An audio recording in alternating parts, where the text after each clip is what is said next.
ये जीव क्या है? जो चैतन्य है, अमल है, बल से रहित है, सहज है और सुख की राशि।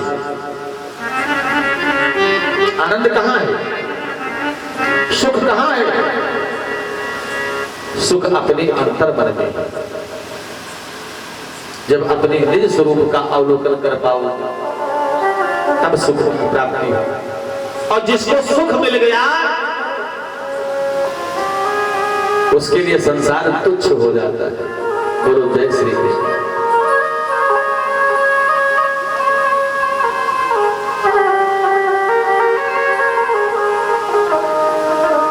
महाराज शुक्राचार्य जी कहते हैं कि बाहर में कुछ सुख दिखलाई पड़ता है वो सब तो नकली है, केवल भ्रम मात्र है।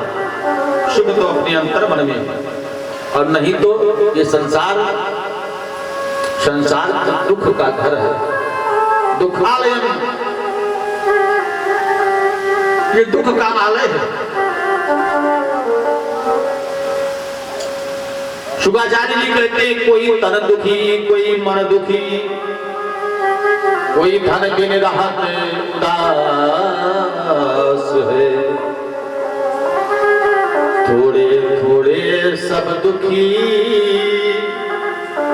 पर सुखी राम के दास है। जो भगवान के चरण सन को प्राप्त हो चुका है, सुख तो उसे प्राप्त होता है, नहीं तो संसार में सुख है ही नहीं, केवल दुख ही दुख है।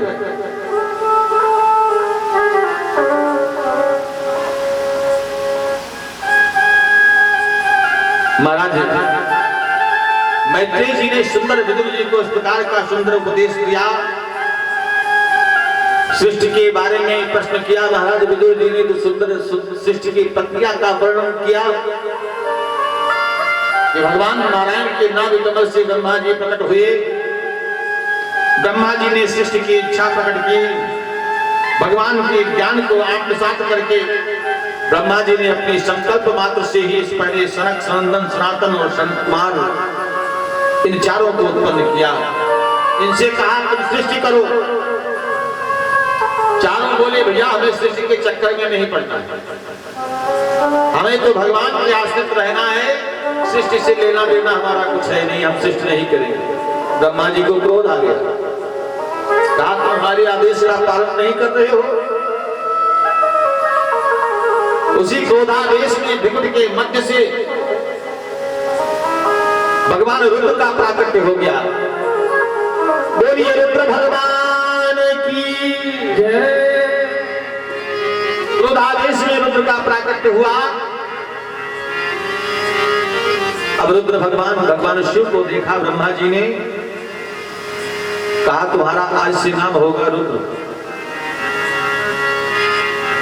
तुम्हारा काम है सृष्टि का विस्तार करो, सृष्टि के विस्तार में हमें सहयोग प्रदान करो।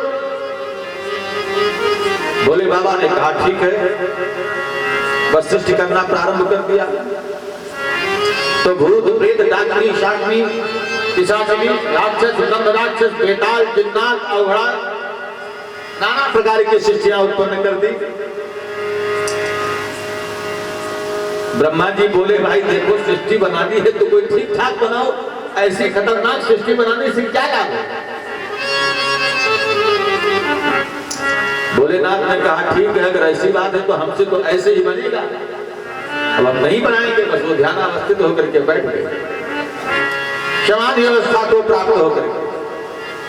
उस समय महाराज ब्रह्मा जी ने ऋषियों को प्रकट किया। मरीच, अत्रि, अंगिरा, पुलस्त्य, पुलह, क्रतु, भृगु, वशिष्ठ, दक्ष, देवर्षि, नारद 10 ऋषियों को प्रकट किया। और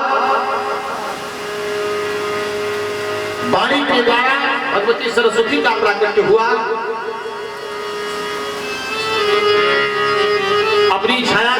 मुनि कर्दम को प्रकट किया, ये सब महाराज ब्रह्मा जी की मानसिक सृष्टि है।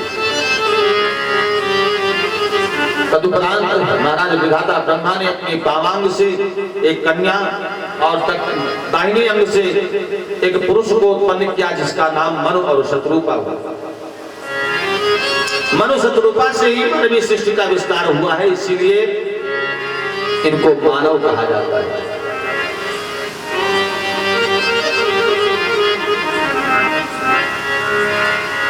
मनु शत्रुपा से 5 संतानें हुई, 2 बेटा और 3 बेटियां। बेटियों के नाम है आकुति, देवहूति और प्रसूति। बेटे हैं प्रियव्रत और उत्तानपाद। एक दिन महाराज मनु ने ब्रह्मा जी से प्रार्थना किया,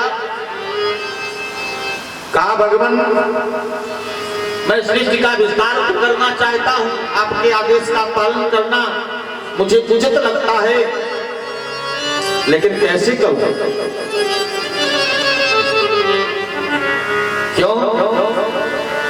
क्योंकि पृथ्वी नहीं है। पृथ्वी की जो जीवनी शक्ति थी उसको हिरण्याक्ष राक्षस पाताल लेकर के चला गया।